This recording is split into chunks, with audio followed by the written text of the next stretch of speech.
करने पड़ रहे हैं इस पूरे प्रोसेस के अंदर। एक m निकालने के लिए which is C B not inverse, एक ये याद करना पड़ेगा। एंड सेकंड ये वाला, यहाँ पे m वही है जो भी निकाला है, सी पहले p देख लो, p क्या है, p वो सारी की सारे कोफिशिएंट्स हैं जो x1 के आगे लगे हुए हैं सब्जेक्ट टू कंस्ट्रेंट्स में। ये मेरे सब्जेक्ट टू कंस्ट्रेंट्स हैं क्वेश्चन के 1, यानी कि x1 के लिए बात कर रहे हैं, तो x1 के कोफिशिएंट्स कौन है, 1 3 1, तो ये उन्हीं की बात हो रही है। c1 कौन है, cost of x1 in objective function. तो ऑब्जेक्टिव फंक्शन के अंदर x1 का कोफिशिएंट कौन है, 3 - 6 lambda. Make sense. m coefficients क्या हैं माइनस कॉस्ट क्या है उस वेरिएबल की जिसके लिए कैलकुलेट कर रहे हैं। बेसिक मल्टीप्लिकेशन मैट्रिक्स का सॉल्व करो, माइनस करो, you will get the value, keep this value. यही प्रोसेस दोबारा रिपीट करो। S1 के लिए m वापस एज इट इज़, उसकी जो कोफिशिएंट्स हैं p के हमारे सब्जेक्ट टू कंस्ट्रेंट के अंदर S1 के लिए, तो यहाँ तो 1 है ही, बाकी में एग्जिस्ट नहीं करता, इट मीन्स वो 0 0 है और उसकी कॉस्ट भी 0 है।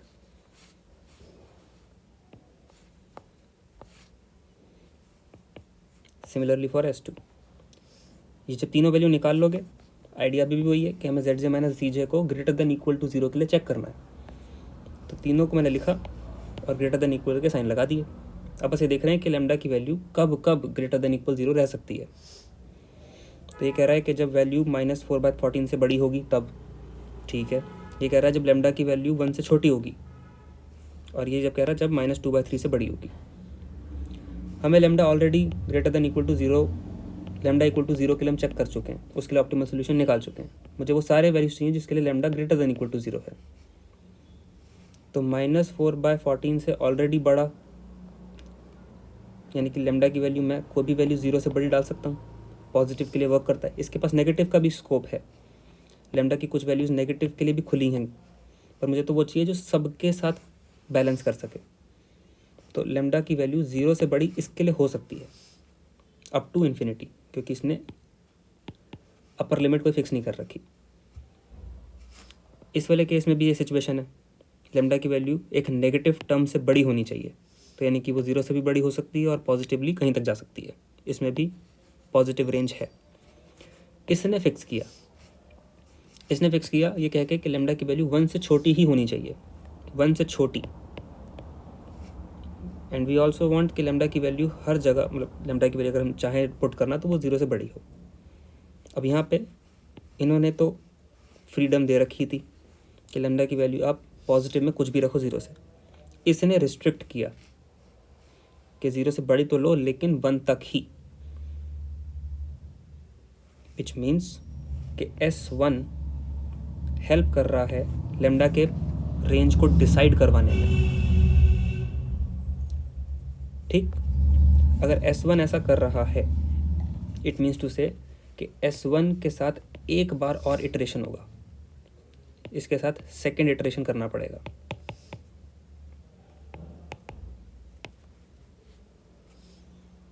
ये जानने के लिए कि सेकंड इटरेशन के अंदर भी क्या लैम्डा की यही रेंजेस आती हैं या और चेंज होकर रिजल्ट मिलता है। इन्होंने तो फ्रीडम दे रखी है कि लैम्डा की वैल्यू कोई भी डालो पॉजिटिव में, इसने फिक्स किया।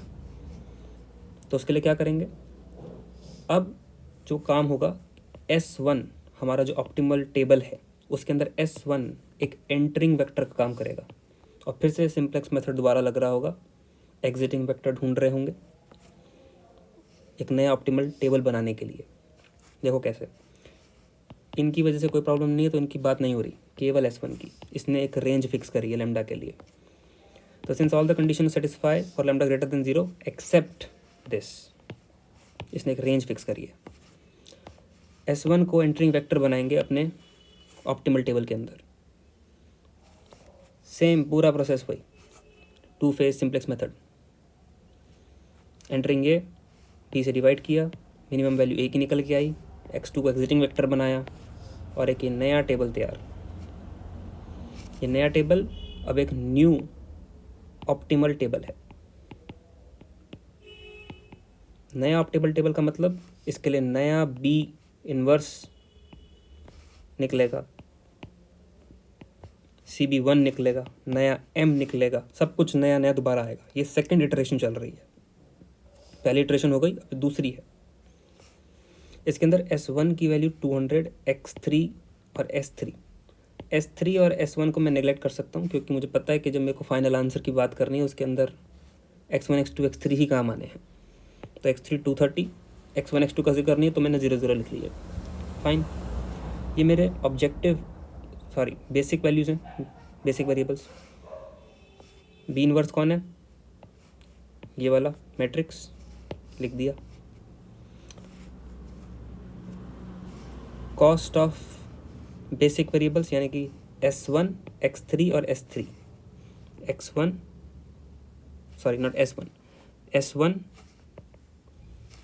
X3 एंड S3 लिख दिए, मल्टीप्लाई करी, M बनाया। अब किन के लिए चेक करेंगे? जो भी बेसिक वेरिएबल में नहीं आ पाया वो कौन कौन है? X1 है एक, X2 है एक और S2। तो X1 के लिए सेम प्रोसेस, लैम्डा निकाला, X2 के लिए एंड S2 के लिए सेम चीज़ अगेन, फिर से चेक करना शुरू। इस बार लैम्डा सेम कोई नेगेटिव वैल्यू से बड़ा होना चाहिए, तो कोई प्रॉब्लम नहीं है, वो तो हमारे लिए है ही, 0 से बड़ा कुछ भी डालो। इसने भी आएगा, चलो इसको भी जान दो ना। इसने एक रेंज फिक्स करी, इसने कहा लैम्डा की वैल्यू आप 1 से बड़ी कुछ भी डालो। पिछले वाले केस में लैम्डा 0 से 1 के लिए फिक्स था, और अभी कि नया जो केस बना, अब ये कौन से वेरिएबल के लिए बना है? सेकंड वाले के लिए, यानी कि X2 के लिए बना है। ये X2 के लिए बना है।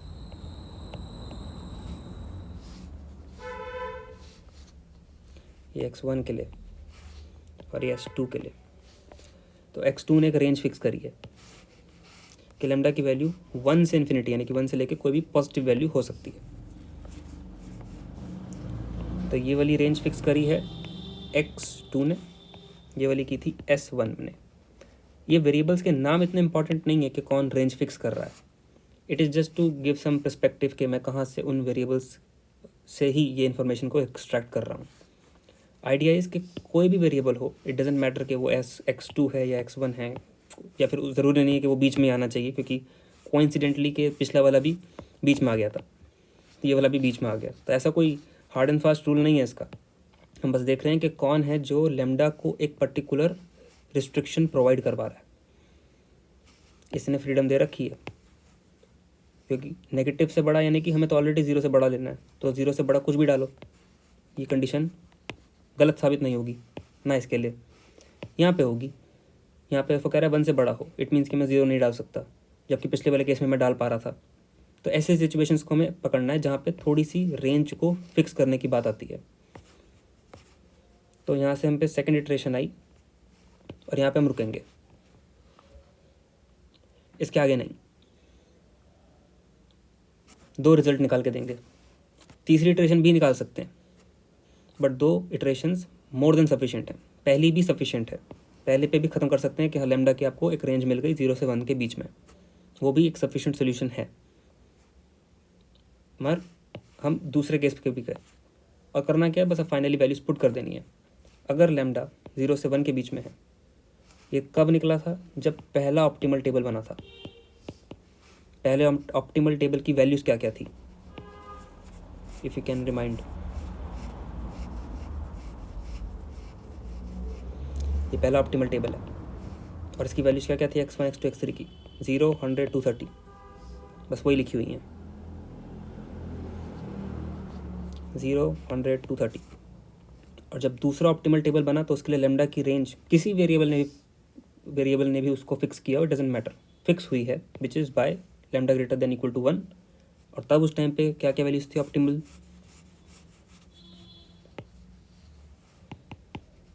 0 0 to 30, तो 0 0 to 30, x1 x2 और x3 की वैल्यू हमारे ओरिजिनल ऑब्जेक्टिव फंक्शन में जिसके अंदर लैम्डा के साथ कोई छेड़खानी नहीं की उसमें डालो, एंड सिमिलरली इसकी वैल्यूज़ भी इसमें डालो, तो तुम्हें 2 z की वैल्यूज़ निकल के आएंगी, and that is your desired result. So exactly हुआ क्या कि हमने आंसर को 2 सिचुएशंस दे दी। अगर वो लैम्डा को 1 से 0 के बीच में रखेगा विद दीज ऑप्टिमल वैल्यूज़, तो ऑब्जेक्टिव फंक्शंस वेरी कर सकता है और उसके लिए वो ऐसे सिचुएशन बना दी। अगर लैम्डा की वैल्यू 1 से बड़ी रखनी है तो भी वो रख सकता है, लेकिन तब ऑब्जेक्टिव वैल्यूज़ ये होंगी, ऑप्टिमल वैल्यूज़ ये होंगी, और ऑब्जेक्टिव फंक्शंस वेरी इतना कर सकता है। तो ऑप्टिमल वैल्यूज़ ऑप्टिमल टेबल के अंदर चेंज हुई क्योंकि लैम्डा की रेंज पहले केस में चेंज हुई और फिर दूसरे केस में भी चेंज हुई। तीसरा केस भी बना सकते हैं बट ये लेंदी क्वेश्चन है, तो एक भी सफिशिएंट है, 2 इनफ है। लॉन्ग स्टोरी शॉर्ट, हुआ क्या यहाँ पे पूरे क्वेश्चन में, गिवन था क्वेश्चन, रेंज निकालनी थी सीजे की, स्टैंडर्ड फॉर्म में कन्वर्ट किया था पहले, लैम्डा को 0 किया और सेकंड फेज मेथड अप्लाई किया, सेकंड फेज सिंप्लेक्स मेथड को अप्लाई किया 3 बार, जितनी बार भी उसने अपनी इटरेशन दिखाई उसके बाद उसने ऑप्टिमल टेबल दे दिया। ऑप्टिमल टेबल से बी नॉट इनवर्स और कॉस्ट ऑफ बेसिक वेरिएबल निकाले, दोनों के मल्टीप्लाई से एम निकाला।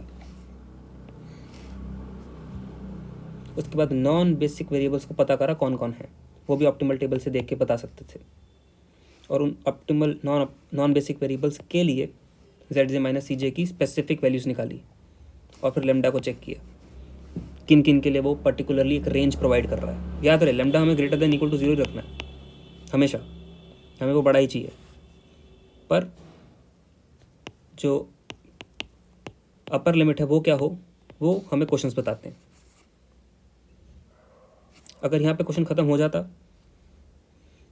जैसे हमारे पास एक लैम्डा की लिमिट आई थी, तो ये ख़त्म है यहाँ पे, मगर हम आगे बढ़ सकते हैं, एक स्टेप और आगे जा सकते हैं, which is doing by second iteration, जिसकी वजह से भी लैम्डा की वैल्यूज़ एक रेंज में फिक्स हुई, उसी को एक एंटरिंग वेक्टर बना के अपने ऑप्टिमल टेबल के अंदर लीविंग वेक्टर ढूंढेंगे, एक नया टेबल बनाएंगे और फिर से एक नया बी इनवर्स, नया cost function, and story goes on. Conclusion and में ये देना लाके बस, सी या।